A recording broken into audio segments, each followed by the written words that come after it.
Chapter 2. Silence. Ticking the clock on the wall dared to ring. Rivers stared at his hands, and slowly looked up at their gaze. This wasn't supposed to be about love, he said quietly. You knew that when we signed the papers. You knew exactly what this was. And now?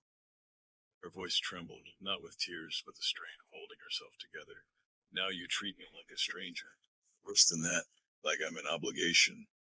River exhaled through his nose, his chest aching. Maybe you're looking for something I can't give, he said. Something I don't have. Lincoln shoved her chair back with a sharp scrape. The sound ricocheted almost the kitchen's around. Maybe you're just afraid. Afraid to feel anything real. She turned away and crossed to the window, folding her arms tight over her chest, silhouetted by the city's glow. To anyone else she might have looked composed, regal even, but River saw the truth, saw the tension in her shoulders, the way her fingers dug into her sleeves like she was holding herself together by force. I just want you to care, she said, voice soft, about something, about me. He wanted to, he really did, but the only things he felt anything for these days were music, medicine, and the woman who lived like a ghost in his memory. I care about making it to tomorrow without breaking apart, he said, and it was the closest thing to honesty he could offer. When she turned to face him, her expression was no longer just cold, it was tired, devastated. Her eyes shimmered with unshed tears, a rare slip in her own. What about us, River? There hasn't been an us ever. She swallowed, her throat visibly tightening. I don't want to lose you. You never had me, he said quietly. Not really. Later that evening, the apartment was blanketed in a suffocating quiet, broken only by the incessant grating buzz of River's phone on his study desk. The soft glow of his desk lamp illuminated a stack of metal journals, open to dense pages he wasn't really reading. His mind was miles away, trapped in a relentless loop of Berlin, of Kate, the crushing weight of his life. The text kept coming, a frantic message from a colleague about a patient case, a reminder from his program director about an upcoming exam, and then a volley of increasingly desperate messages from Lakin. Dinner tonight? Please, can we talk? River, answer me. He ignored them all. His thumb hovered over the screen, but he couldn't bring himself to respond. Each message felt like a new chain binding him. Memories of Kate haunted the quiet corners of his mind. Her bright, unburdened laughter, the genuine softness in her eyes when she looked at him, the uncanny way she saw him when no one else truly did, the warmth, the effortless connection he had felt with her was a stark and painful contrast to the cold indifference that permeated his life with Lakin. He found himself replaying moments from that night in Berlin, clutching onto them like precious, fragile artifacts, the way her fingers had tangled in his hair, the surprising comfort of her weight in his lap, the way she had accepted his deepest fears and confessed her own. He rubbed his temples, dull ache throbbing behind his eyes, exhaustion pressing down on him like a physical weight. The more Lakin pushed for closeness, for the performance of a real marriage, the more he recoiled, retreating further into himself, into the sanctuary of his own misery. He wasn't proud of it. He knew he was being cruel, but he didn't know how to be what she wanted. He barely knew how to be what he wanted anymore.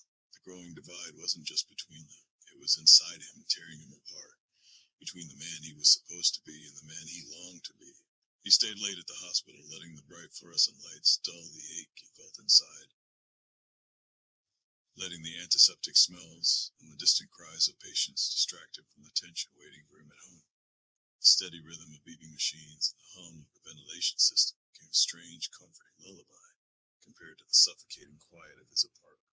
When he finally walked through the door an hour later, Lakin was waiting, dressed immaculately, already in full social mode. All her friends around the counter, a forced smile plastered on her face. She was using his burgeoning medical career like a trophy, inviting his colleagues over, showing off his name, pushing him into conversations he wanted no part of, all to elevate her own status. River, she said brightly, her voice a little too loud, a little too saccharine, as she pulled him forward, forcing him into the spotlight. This is Dr. Hayes, one of the best in his field. And super dreamy, her arm linked possessively through his, her grip tight. He nodded politely, offering a strained smile, shrinking into the background as she basked in the spotlight, calculated charm dazzling his colleague. Lakin's friend Ireland was there too, nursing a cocktail, her sharp eyes assessing him, a subtle sneer playing on her lips whenever Lakin wasn't looking. He felt their judgment, their silent bullying, always making him feel inadequate. Later, when the last of the guests had finally left, the quiet was deafening, suffocating in its intensity. The air still hung heavy with the scent of their perfume and the ghost of forced conviviality. "I can't keep doing this," River finally said, his voice breaking the silence, raw and desperate. The words felt like a desperate plea for air. She looked at him, her eyes cold, devoid of warmth. "Then what do you want, River? What do you want from me? From us?" He wanted to tell her that he wanted freedom, that he wanted to feel alive again, truly alive, not just playing roles, that he wanted to escape the constant pressure, the expectations, the echoes of his past.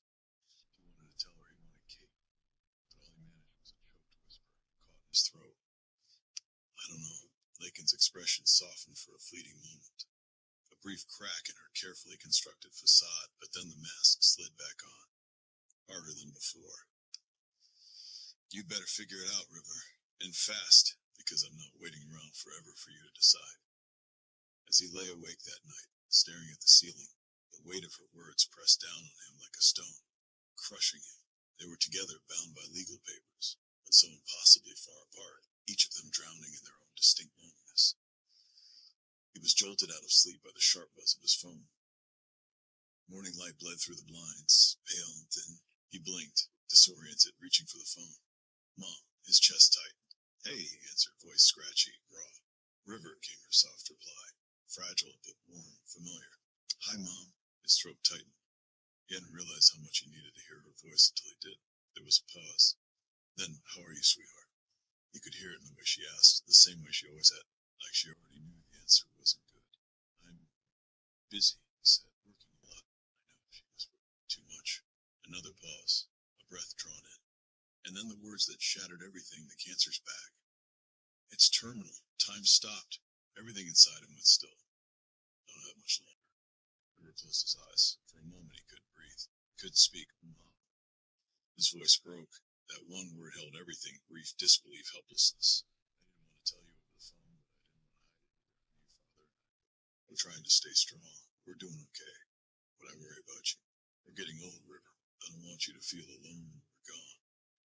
Her voice cracked on the last words. For a moment, River just listened, his vision blurring.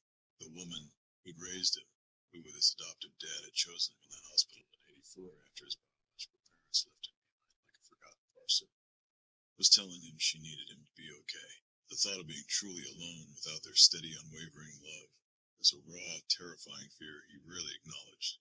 "Mom," he said, his voice catching, thick with emotion. "I'm here. I'll always be here. You know, I think about true love sometimes," she said, a soft wistfulness creeping into her words, pulling him back from the brink of despair. "Not just the kind that's easy or convenient, River. Not the kind that makes sense on paper. Real love. The messy, complicated, inconvenient kind. The kind that makes you whole. The kind that sees all your scars and loves you anyway."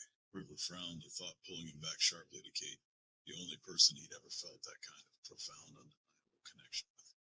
The woman who saw past his masks, past his failures, to the hurting boy beneath. "I hope you find someone like that, River. Someone who sees you, really sees you. Someone who makes you feel like you belong." The silence between them grew thick, laden with unspoken truths. He wanted to tell her he wasn't sure he could, but the past still haunted him like a shadow.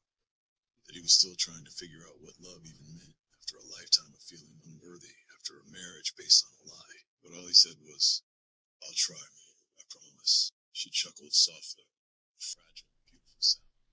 "That's all any of us can do, sweetheart. Keep trying." Before hanging up, he promised he'd visit soon, as soon as he could break free from the hospital, from Lakin. Hanging up, he sat there, the house suddenly too quiet, too still. Her words echoed in the profound silence. "True love, someone who truly sees me." He wasn't sure he knew how to find that anymore, or if he even deserved it. The phone slipped from his hand, landing softly on the polished kitchen table with a dull thud, but River didn't move to pick it up.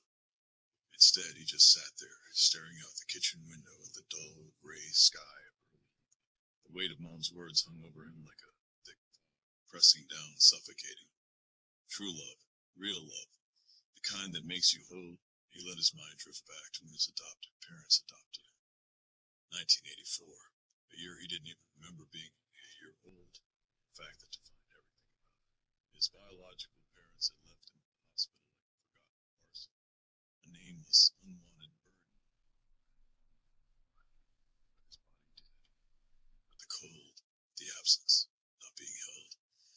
He'd been left at a hospital, wrapped in a thrift store blanket someone probably forgot. Just a tiny boy with damp curls and lungs that barely cry. Vera never sugarcoated this story, but she never made it cruel either. Then, two strangers, these wonderful, kind people, stepped in and gave him a house. Their names were Reagan, Chloe, his biological parents. Names that sounded like fiction to him now, like characters someone made up just to hurt him. They came back into his life when he was 10, and it wasn't long before their warmth gave way to demands. They didn't just want to visit, they wanted access, control, acclaim, and when Adam or Vera tried to gently set boundaries, the threats started. If you don't let us see our son, Regan hissed into the phone one night, we'll go to court. We'll make it a mess. Cole was quieter, but meaner when he spoke. He's ours. You think you can just buy him and pretend we don't exist? River recalled hearing arguments behind his bedroom door. Vera's voice trembling. Adam's calm pushed to its limit. He remembered thinking maybe he was property, tugged between two sides of a war he didn't start. When they were finally allowed to visit again, River had hoped, despite everything. But they weren't parents.